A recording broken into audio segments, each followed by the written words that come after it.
माझं नाव रमेश आहे. मी एका मोठ्या बंगल्यात अपंग माणसाला तेल मालिश करण्याचं काम करायचो. त्या दिवशी देखील मी मान खाली घालून अगदी मनापासून माझं काम करत होतो. त्या अपंग माणसाच्या पायावर तेल मालिश करताना जेव्हा माझी नजर वर झाली, तेव्हा समोर दाराकडे पाहून मी जरा दचकलोच. कारण आज देखील त्या अपंग माणसाची तरुण बायको दारापाशी उभी राहून मला इशारा करत होती. माहीत नाही त्या बाईला माझ्याकडून असं काय पाहिजे होतं. मी घाबरून माझी नजर दुसरीकडे वळवली, कारण की माझी अशी अजिबात इच्छा नव्हती की त्या माणसाने स्वतःच्या बायकोचं ते कृत्य पाहून माझ्यावर संशय घ्यावा. माझं तर कमाईचं एकमेव साधन तेच होतं आणि मी त्या माणसाच्या घरी जेव्हापासून येऊ लागलो होतो, माझी चांगली कमाई होत होती. नाहीतर आजकाल माझ्यासारख्या मालिश करणाऱ्याला कोणी विचारत सुद्धा नाही.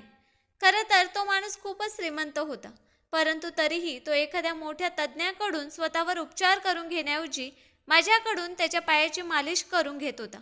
त्याच्याकडे एक विशिष्ट प्रकारचं तेल होतं, जे त्याला एका आयुर्वेदिक डॉक्टरांनी दिलं होतं.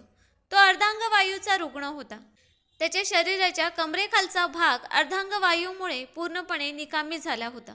परंतु त्या माणसाच्या व्यक्तिमत्वामध्ये एक असा रुबाब होता की मी देखील त्याच्यासमोर माझी नजर खाली झुकवून असायचो.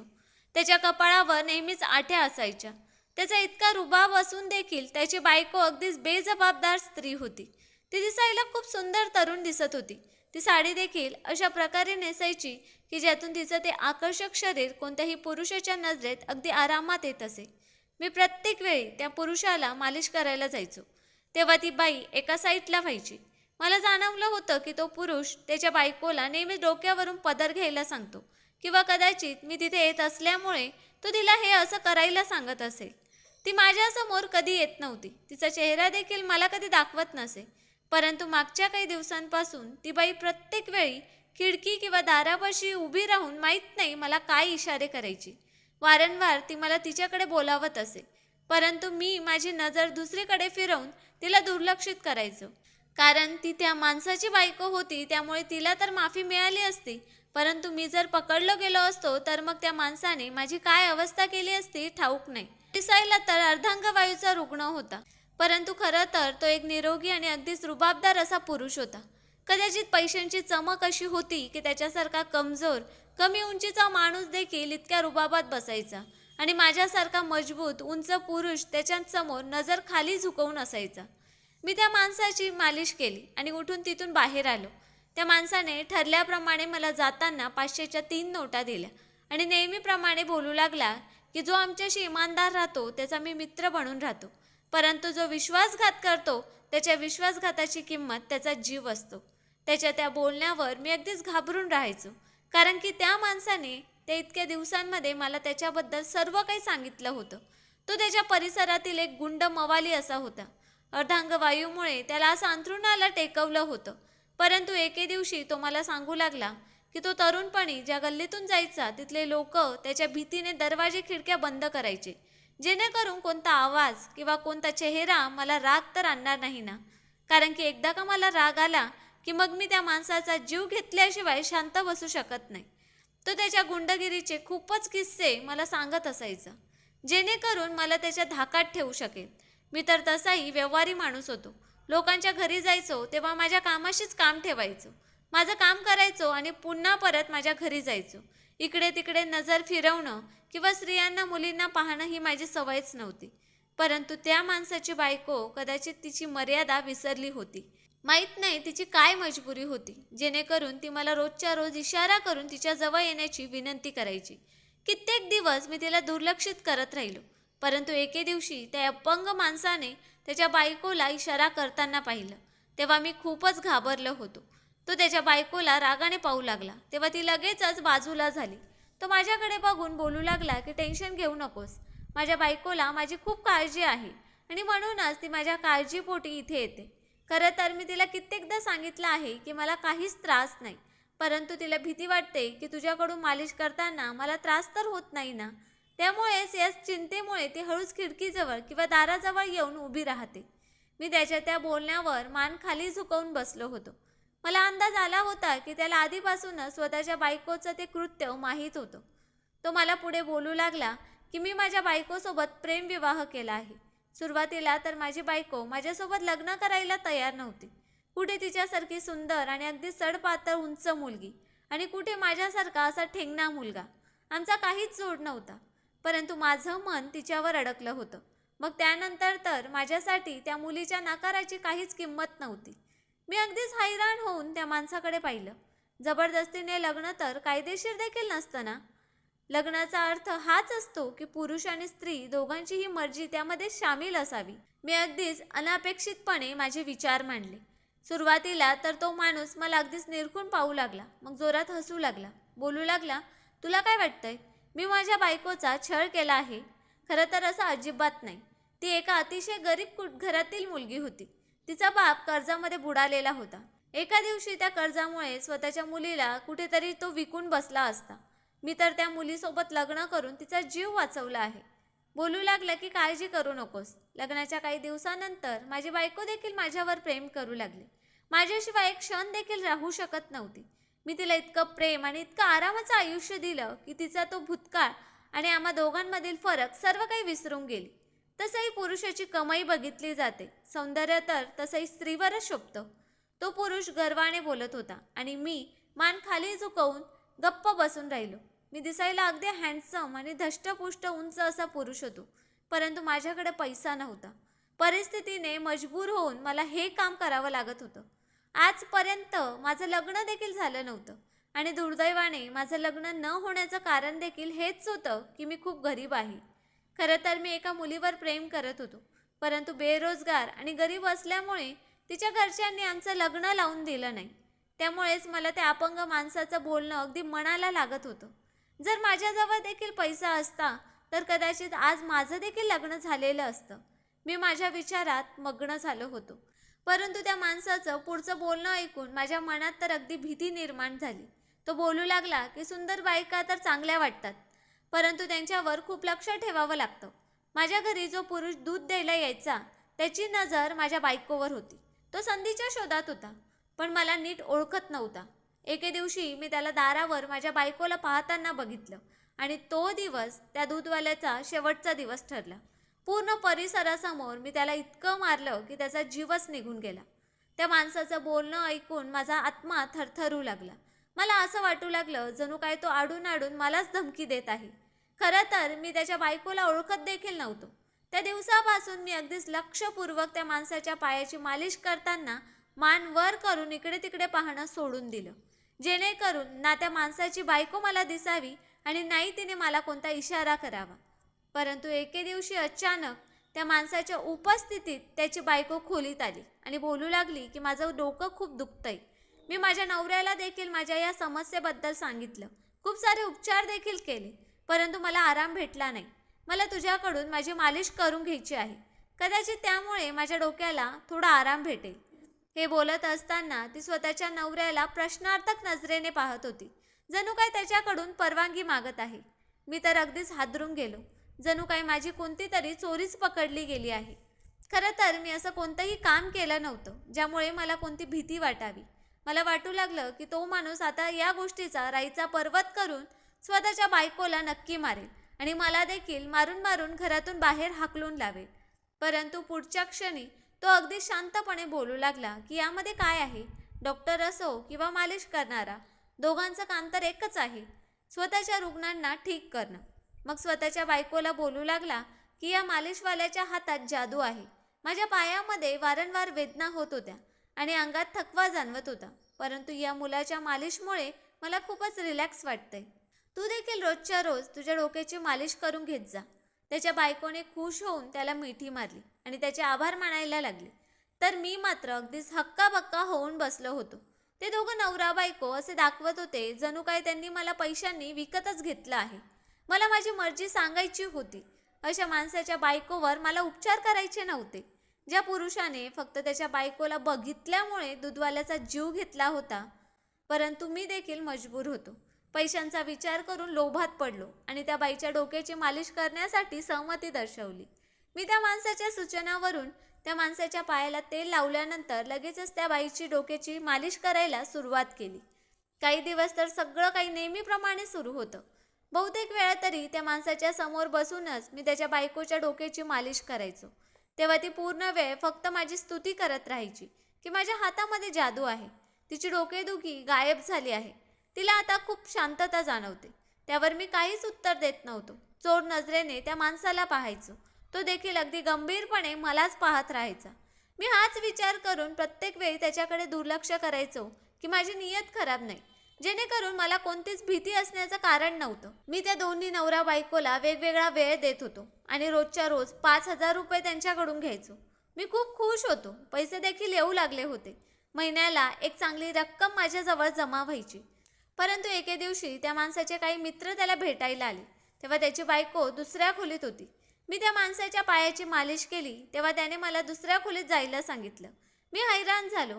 त्याने माझ्यावर कसा विश्वास ठेवला. परंतु मान झटकून मी होकारार्थी मान हलवून त्याच्या खोलीतून बाहेर पडलो. दुसऱ्या खोलीत असणारी त्या माणसाची बायको माझ्याच प्रतीक्षेत होती. तिला पाहताच एका क्षणासाठी मी दगडासारखा झालो. ती नुकतीच अंघोळ करून साडी नेसून बसली होती. त्या दिवशी तिने खांद्यावरून अजिबात पदर घेतला नव्हता. अगदीच मोकळेपणाने ती माझ्यासमोर बसलेली होती. माझ्यासमोर बसून प्रेमळ नजरेने मला पाहत होती. मला तिच्यापासून माझी नजर चोरावी लागली, कारण की ती बाई खूपच मोहक होती.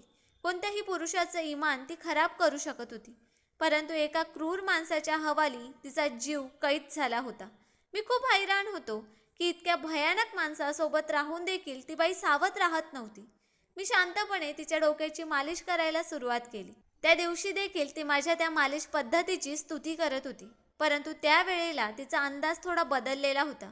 ती मला माझ्याबद्दल प्रश्न विचारू लागली. मग अचानक विचारू लागली की तुझी बायको तर खूपच भाग्यवान असेल. तू अगदीच देखणा असा पुरुष आहे आणि तुला बाईला सुख कसं द्यायचं हे देखील माहीत असेल. मला माहीत होतं की ती मुद्दाम माझ्या बायकोबद्दल बोलत आहे, कारण तिला जाणून घ्यायचं होतं की माझं लग्न झालेलं आहे की नाही.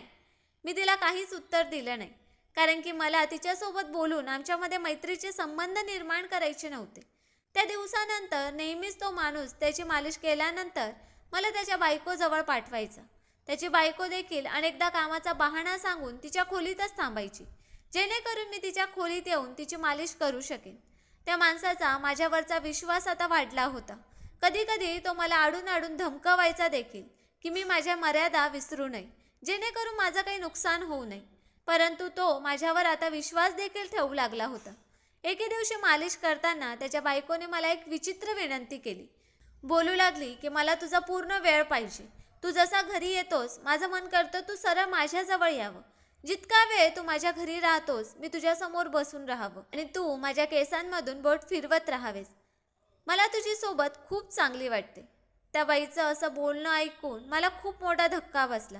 मी अगदीच गंभीरपणे म्हणालो की मी तर फक्त माझं काम करण्यासाठी इथे येतो. टाइमपास करण्यासाठी किंवा कोणाला सुख देण्यासाठी माझ्याजवळ वेळ नाही. परंतु मग अचानक तिने माझा हात पकडून मला थांबवलं आणि बोलू लागली की मी खूप एकटी आहे. नवऱ्याकडून मला सुख मिळत नाही.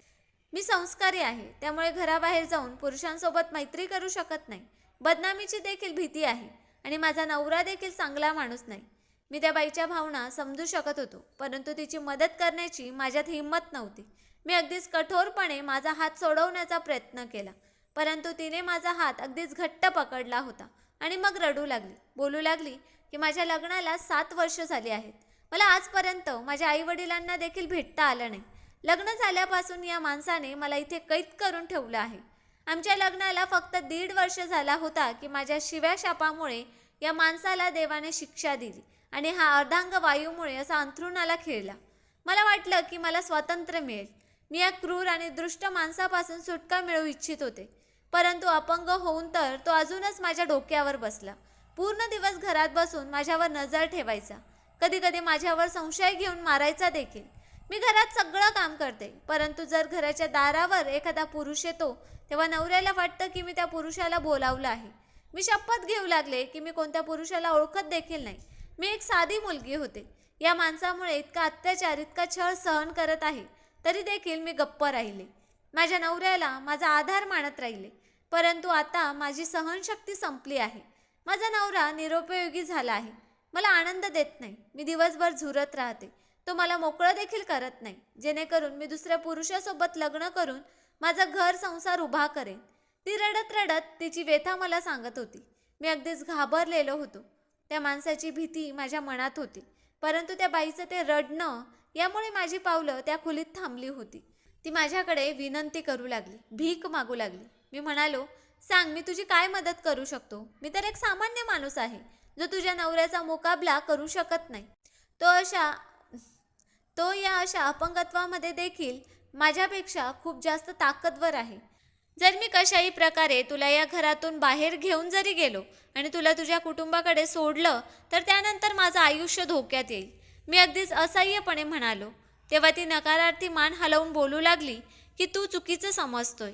मला तुझ्याकडून अशा मदतीची अपेक्षा नाही. मला अशी मदत नकोय. मी आता या घरातून बाहेर निघू शकत नाही आणि मला स्वतःला तुला एखाद्या अडचणीत टाकायचं नाही, कारण की मी याआधी एक असा प्रयत्न केला आहे. मी एका दूधवाल्याला माझा प्रॉब्लेम सांगितला, तेव्हा त्या पुरुषाने मला मदत करण्याचं ठरवलं. तो मला इथून पळून घेऊन जाऊ इच्छित होता, परंतु याआधीच माझ्या नवऱ्याला संशय आला आणि एके दिवशी जेव्हा तो दूधवाला आमच्या घरी दूध द्यायला आला, तेव्हा माझ्या नवऱ्याची माणसं घराच्या दारावर जमली. त्या सगळ्यांनी मिळून दूधवाल्याला इतकं मारलं की त्या बिचाऱ्याचा तडफडून तडफडून जीव गेला. त्यानंतर मी कधीच प्रयत्न केला नाही, कारण मी कोणत्याही निष्पाप व्यक्तीचा जीव घेऊ इच्छित नाही. मी अगदीच गोंधळलेल्या नजरेने त्या बाईकडे पाहत होतो. शेवटी तिला माझ्याकडून काय हवं होतं? अचानक त्या बाईने जेव्हा तिची इच्छा सांगितली, तेव्हा मला खूप मोठा धक्का बसला. मी अगदीच झटका खाऊन उभा राहिलो आणि नकारार्थी मान हलवू लागलो. ती माझी विनवणी करू लागली, देवासाठी फक्त हीच माझी मदत कर, मला शांतता मिळू देत. मी इतक्या वर्षापासून या कैदेत राहते. तुला देखील माहीत आहे अशी एकटेपणाची शिक्षा किती जीवघेणी असते. मला भीती आहे की एके दिवशी असंच रडत रडत इथेच माझा जीव जाईल. तेव्हा माझा नवरा कदाचित माझ्यावर अंत्यसंस्कार देखील करणार नाही. त्याला तर तसाही विश्वास आहे की मी एक चारित्र्यहीन स्त्री आहे. जर तो असं समजतो तर मला देखील तसं व्हायला काहीच प्रॉब्लेम नाही. ती माझ्याकडे विनंती करत राहिली आणि तिचं ते बोलणं न ऐकल्यासारखं करून मी तिथून पळून गेलो. माझ्या डोक्यामध्ये तिचं बोलणं सतत फिरत होतं. तिने मला अशी प्रलोभन दिली होती की ज्यामुळे मी त्यावर विचार करण्यास मजबूर झालो होतो. मी देखील एक सामान्य पुरुष होतो. स्वतःला दगडाचं सिद्ध करण्याचा प्रयत्न करत होतो, परंतु माझ्या देखील भावना होत्या. मी ते विचार झटकण्याचा खूप प्रयत्न केला, परंतु वारंवार त्या सुंदर स्त्रीचे विचार माझ्या डोक्यामध्ये चिकटले होते. दुसऱ्या दिवशी मी त्या माणसाची मालिश करायला पोचलो, तेव्हा माझ्या शरीरात खूपच थकवा आला होता. तो माणूस मला पाहून बोलू लागला की आज तू खूप थकलेला दिसतोयस. मी म्हणालो, हो, रात्रभर झोपू शकलो नाही. रात्री घरी जरा महत्त्वाचं काम होतं. त्याने फक्त होकारार्थी मान हलवली. मग अचानक मला विचारू लागला की तू तुझ्या घरी कधी गेला होतास? मी घाबरलो. मला वाटलं कदाचित तो माझ्यावर संशय घेत आहे. माझ्या मनात दूधवाल्याचा विचार आला, ज्याने एका संशयामुळे स्वतःचा जीव गमावला होता. मी म्हणालो, मी तर अर्ध्या तासानंतर परत गेलो होतो, जसं रोज जातो. तो माणूस गप्प तर बसला, परंतु विचार करत राहिला. मी त्या दिवशी त्या माणसाची घाईघाईत मालिश केली आणि लगेचच त्याच्या खोलीतून बाहेर निघालो. मला त्याच्या बायकोला भेटायचं होतं. मी विचार केला होता की मी त्या बाईची विनंती मान्य करेन, परंतु जेव्हा तिच्या खोलीच्या दिशेने गेलो, तेव्हा ती हळूहळू कोणासोबत तरी फोनवर बोलत होती. मी शांतपणे तिचं बोलणं कान देऊन ऐकत होतो. तेव्हा माझ्या कानावर जे शब्द पडले, त्यामुळे तर मला खूप मोठा धक्का बसला. मी अगदीच डोळे मोठे करून त्या बाईला पाहत होतो. ती कोणाला तरी सांगत होती की ती आई होणार आहे. ती खूपच अस्वस्थ होती आणि मी विचार करत होतो की जर तिच्या नवऱ्याला अर्धांगवायूचा झटका आल्यामुळे तो असा अंथरुणाला खिळला आहे आणि या सगळ्याला खूप वर्ष झाली होती, मग त्या बाईची अशी अवस्था कशी झाली होती याचा विचार करून करून मी वेडा होऊ लागलो. मला भीती वाटू लागली की कदाचित ती बाई या सगळ्याचा दोष माझ्यावर तर लादणार नाही ना. कदाचित ती मला फसवण्यासाठी माझ्याकडे उलट्या सुलट्या विनंती करत होती, परंतु देवाने मला वेळेवर वाचवलं होतं आणि मी तिचं बोलणं ऐकून माझी पावलं मागे घेतली. मी त्या माणसाच्या बायकोच्या समोर गेलो नव्हतो. मला भीती होती की जर मी त्या बाईच्या समोर गेलो तर स्वतःवर अजून मी नियंत्रण मिळवू शकत नाही आणि मग तिची विनंती मी मान्य करेन. त्या माणसाच्या संशयास्पद नजरेने आणि त्या बाईच्या बोलण्याने मला सावध केलं होतं. पुढचे 2-3 दिवस मी मालिश करायला जायचो, तेव्हा त्या माणसाची मालिश करून मी परत घरी यायचो. परंतु तरी देखील तो माणूस बहाण्याने मला प्रश्न विचारायचा की मी त्याच्या घरून कधी गेलो. मी हैराण होऊ लागलो. तो तर स्वतः मला खिडकीतून जाताना बघायचा आणि मग माहीत नाही का मला पुन्हा पुन्हा प्रश्न विचारायचा. माझ्या त्या आश्चर्यावर तो एकदा मला बोलू लागला की मी तुला खूप दिवसांपासून ओळखतो. तुझ्यावर मला आता विश्वास बसला आहे. मला माहीत आहे की तू लवकरच जातोस. परंतु मी तरी देखील मजबूर होऊन हा प्रश्न विचारतो. कारण की मागच्या काही दिवसांपासून मला असं जाणवतंय की संध्याकाळनंतर माझ्या घरात कोणीतरी येतंय. मी अपंग झालोय. बेडवरून उठू शकत नाही. परंतु अनेकदा शांततेत माझ्या बायकोचे चित्रविचित्र आवाज ऐकू येतात आणि एका पुरुषाचा बोलण्याचा देखील आवाज जाणवतो. बायकोला बोलावून विचारतो तेव्हा ती खोटं बोलते की ती किचनमध्ये काम करत असते. पण मी वेडा नाही, मला सगळं समजतंय. माझ्या घरामध्ये कोणीतरी पुरुष गुपचूप येतोय. मी हे ऐकून जरा घाबरलोच. कदाचित त्या बाईने माझ्या नकारानंतर दुसऱ्या कोणाला तरी तिचा साथीदार बनवला आहे. मला खुश व्हायला पाहिजे होतं की माझा जीव वाचला. परंतु माहीत नाही का माझ्या मनामध्ये निराशा वाढली होती. परंतु जर मी त्या बाईचं म्हणणं ऐकलं असतं तर माझा देखील फायदा होता. परंतु मला माझा जीव देखील प्यारा होता. एके दिवशी तो माणूस मला बोलू लागला की तू माझ्या बायकोच्या डोक्याची मालिश पुन्हा सुरू कर, जेणेकरून तुझ्यासोबत वेळ घालवल्यानंतर तिला जरा आराम वाटेल. मला वाटतंय की तिला शांतता पाहिजे आणि याच प्रयत्नात ती काहीतरी चुकीचंही करू शकते. मला आश्चर्य वाटलं, कारण की त्या माणसाला स्वतःच्या बायकोच्या इच्छा माहीत असून देखील तो दुर्लक्ष करत होता. त्याला स्वतःच्या बायकोचा तीव्र तिरस्कार वाटत होता. मला वाटलं की त्याला जाणीव करून द्यावी की त्याने त्याच्या बायकोला या अवस्थेत मोकळं करावं. ही जबरदस्तीच तर त्याच्या बायकोला गुन्हा करण्यासाठी मजबूर करत आहे. त्या माणसाच्या विनंतीवर मी लगेचच तयार झालो. मी देखील संधीच्या शोधात होतो. सुरुवातीला तर काहीतरी बहाणा करून त्या माणसाच्या जवळ बसून राहिलो.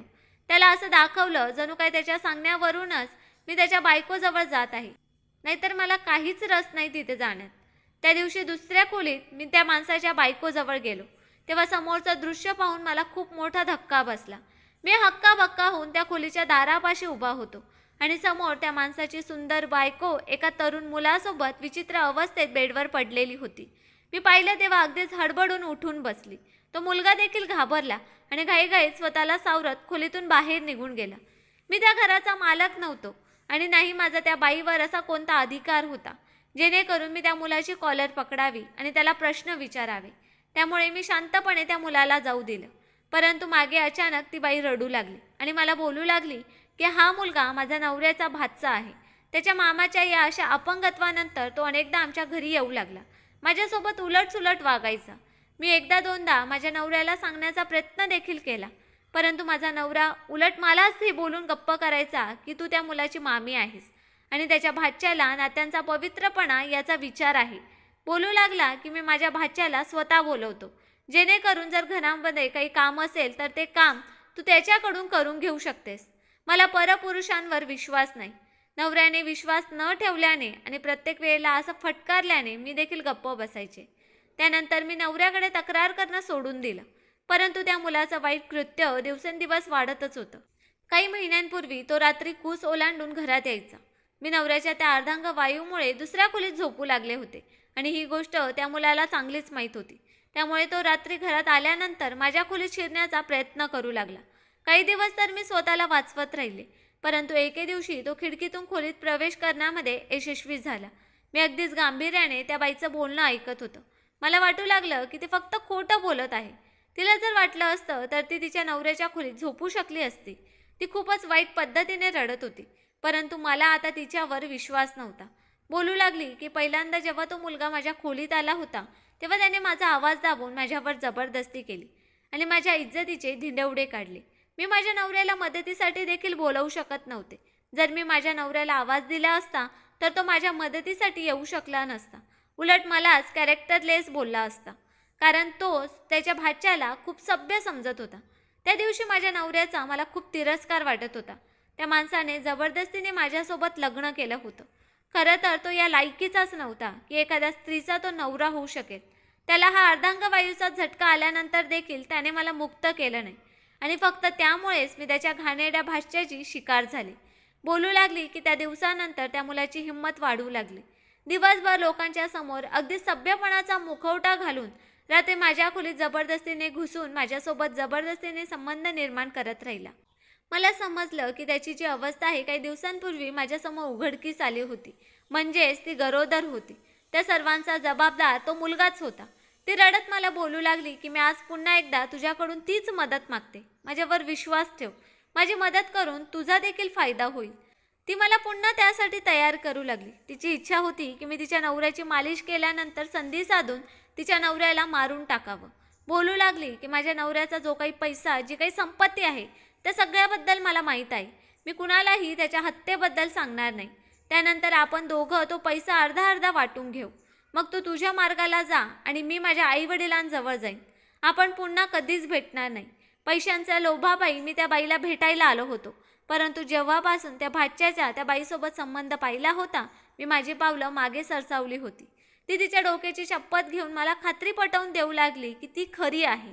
ती तिच्या नवऱ्याची आणि तिच्या भाच्याच्या अत्याचाराची शिकार झाली होती. मी तिच्यावर विश्वास ठेवून देखील तिची मदत करू शकलो नाही, कारण मला अशा कुटुंबासोबत पंगा घ्यायचाच नव्हता, ज्या कुटुंबाचा प्रत्येक पुरुष एक नीच माणूस होता, असंस्कारी होता आणि पोलीस त्यांच्या खिशात होते. तिथून निघून आलो. परंतु दुसऱ्या दिवशी जेव्हा मी त्या माणसाची मालिश करायला पोचलो, तेव्हा घराच्या समोर गर्दी पाहून जरा घाबरलोच. आतमध्ये जेव्हा गेलो तेव्हा मी लोकांना प्रश्न विचारले की इथे तुम्ही का जमले आहात. माझं हृदय धडधडत होतं. मला वाटलं त्या बाईने स्वतःच्या नवऱ्याचा जीव घेतला आहे. परंतु लोकांनी मला जे सांगितलं त्यामुळे तर माझ्या पायाखालची जमीनच सरकली होती. बोलू लागले की त्या माणसाच्या बायकोचे त्याच्या भाच्यासोबत प्रेमसंबंध चालू होते. नवऱ्याने दोघांनाही रंगेहात पकडलं आणि मग दोघांनाही मारून टाकलं. मी घाबरतच पुढे गेलो तेव्हा तो माणूस मान खाली झुकवून व्हीलचेअरवर बसलेला होता. त्याच्यासोबत 2-3 हट्टेकट्टे पुरुष उभे होते आणि समोर जमिनीवर त्या माणसाचा तरुण भाच्याचा आणि त्याच्या सुंदर बायकोचा मृतदेह होता. मी त्या बाईला पाहून तिथे स्तब्ध उभा राहिलो. त्या बाईची रडवेली विनंती आणि शब्द मला आठवू लागले. मला तिच्यावर दया आली. पोलीस तिथे पोहोचले होते, परंतु तो माणूस जसा अगदी शांतपणे बसला होता त्यावरून मला समजलं होतं की तो स्वतःला केसमधून अगदी आरामात बाहेर काढू शकेल. ती मेलेली स्त्री अजूनही पुरुषांच्या अपमानित शब्दांचा शिकार बनली होती आणि माझी इच्छा असूनही मी कुणाला सांगू शकलो नाही की ती अत्याचारी स्त्री तर स्वतः अत्याचाराची शिकार होत मेली होती. मी अगदीच निराशेने मान खाली झुकवून त्या दारातून बाहेर निघून आलो. त्या बाईसारख्या कित्येक कमनशिबी स्त्रिया जेव्हा सुंदर शरीर घेऊन गरीब घरात जन्माला येतात, तेव्हा कदाचित त्या देखील हा असाच अपमान सहन करत करत एक दिवस मरून जातात. तर मित्रांनो, कशी वाटली स्टोरी ते कमेंट करून नक्कीच सांगा. आम्ही नेहमीच तुमच्या कमेंट्स आणि लाईकची वाट बघत असतो. आणि स्टोरी आवडली असेल तर चॅनलला सबस्क्राईब करायला पण विसरू नका. धन्यवाद.